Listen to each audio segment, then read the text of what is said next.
Yo guys, what's up? How's it going? In this video, we're going to be building the biggest base on this Minecraft SMP. This base is going to be massive and nothing you've ever seen before.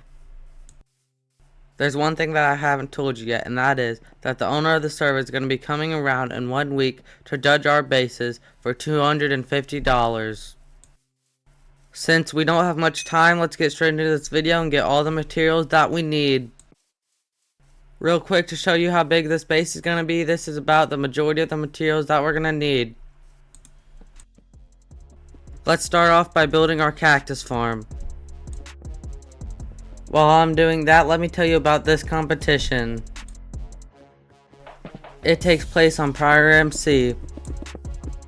And basically, who can ever build the best base in 1 month gets a $250 grand prize. That's all good, but there is one problem. I started late and only have a week left to complete it. So to make sure that I got the best shot of winning, I got a few teammates to help me. The majority of the team ended up not wanting to do it, so I only got one teammate to help me. That being Kid the Noob. After finishing the cactus farm, I AFK'd it for a little bit and this is what I got. Next I get to do my favorite thing in the world, mining 6 double chests of oak. Just kidding. But being serious, this took forever to mine. It's boring, so let's just get to mining blackstone. My strategy is to go into empty netherite mines and find any leftover blackstone. This base is my biggest project yet in Minecraft. It's just hard to believe, from the first time that I loaded in on my iPhone to building this massive base. It is such a change. I think you guys seen us mine enough blackstone, let's go mine some acacia. In this video we had to find a lot of different biomes to find all the woods that we needed. After counting it up, we needed about 8 different biomes to complete this build. That's enough acacia, let's go and get our sand. I just opted to get it from this river nearby. Thankfully we didn't need too much. The sand was a simple task to mine, but one thing that wasn't going to be a simple task to mine was the mangrove that we had up next. So let's just get it over with. Mangrove trees ended up to be a lot harder to mine than I thought, so I ended up just planting them and then bone milling them to make it easier on myself. This is giving me flashbacks already, let's just mine stone. Finally, some stone. I think stone's just so nice to mine because of the sound, especially with taste too. Let's just take it in for a second. Alright, that's enough, time to mine birch. If I'm being honest with myself, I really don't know what all the hate around birch is. I mean, obviously it's not the best looking tree in Minecraft, but it's really not that bad. To be honest, this is getting kind of boring. Let's just go and get the next materials real fast.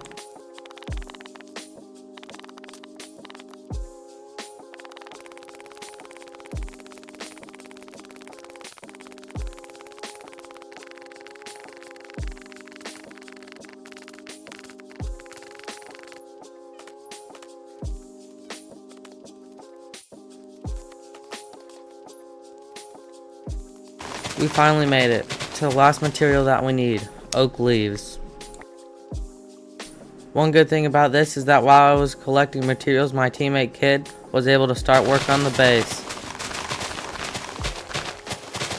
Alright, now let me show you what I got. Keep in mind that this isn't all the materials because my teammate was building while I was collecting.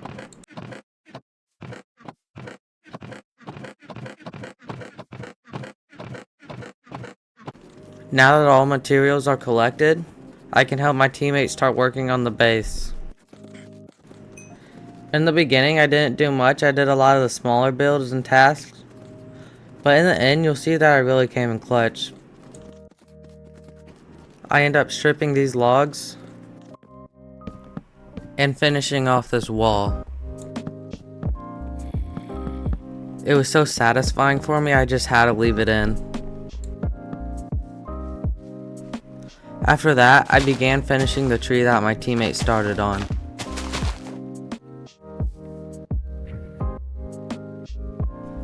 The tree is one of the biggest part of the builds, and it's just for looks.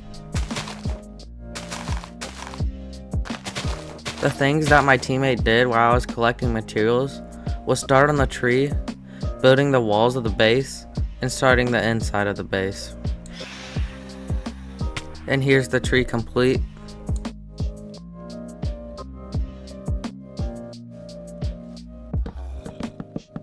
After finishing that up, I began helping my teammate on the inside of the base. I'm usually not the best builder, but I feel like this base really helped me improve. My teammate designed these rooms and we used them throughout the whole build. And that is this room completed. In this building competition, the judge will be judging on 4 things: originality, practicality, visuals, and effort. I mainly focused on the practicality of our base, while my teammate did some of the other stuff. So to make sure that we had practicality hammered in, I decided to build this pumpkin farm. And the pumpkins that we get from it can be used to trade for emeralds.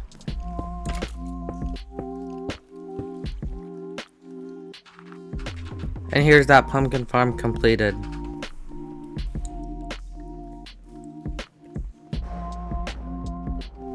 To make our base more practical, I decided to build this auto smelter.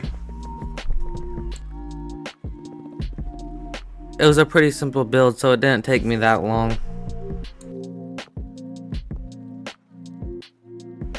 And here it is completed.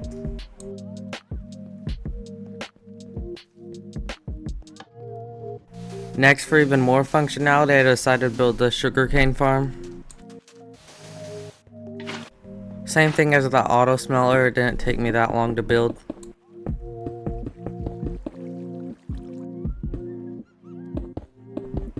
My teammate ended up decorating this one, and I just feel like it came out really good. Let me show you.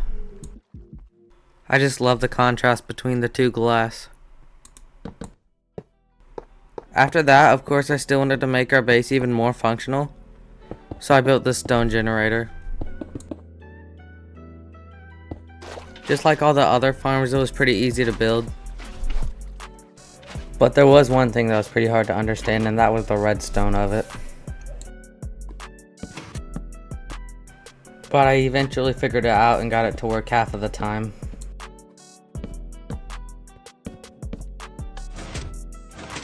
After that, I worked on decorating the room. I went more for an abstract design, but I think it ended up good, and the lava turned out as a great lighting source. Here's what it looked like. After finishing that room, I wasted no time and got straight to work on the nether wart farm.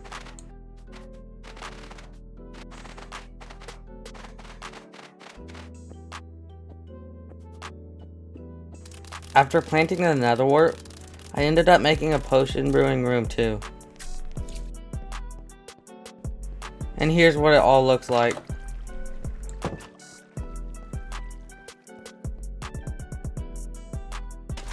For the second to last farm, I ended up doing an automatic potato farm with villagers.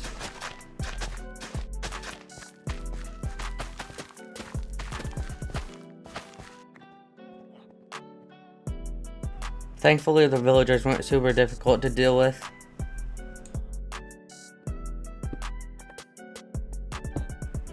After finishing the farm, I began decorating, and here's what the room looks like. After that, I had this idea to build this overworld mob grinder inside of our base. Here's what it looks like, and this is where all the mobs funnel to. And it works pretty well.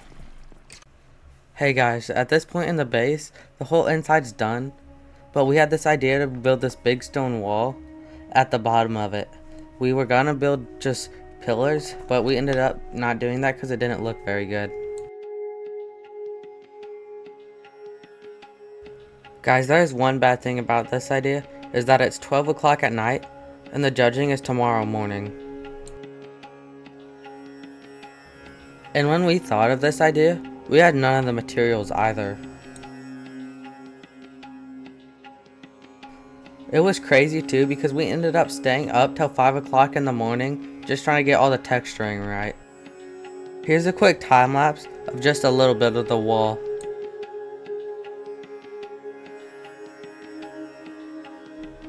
And here's the wall completed. I really like what the mossy cobblestone did. I feel like it just makes it more realistic because when stuff is underwater, it obviously gets more mossy. And now let me give you the tour of the base. We come into the entrance, and then right over here is our cobblestone generator, our sugarcane farm, our mob grinder,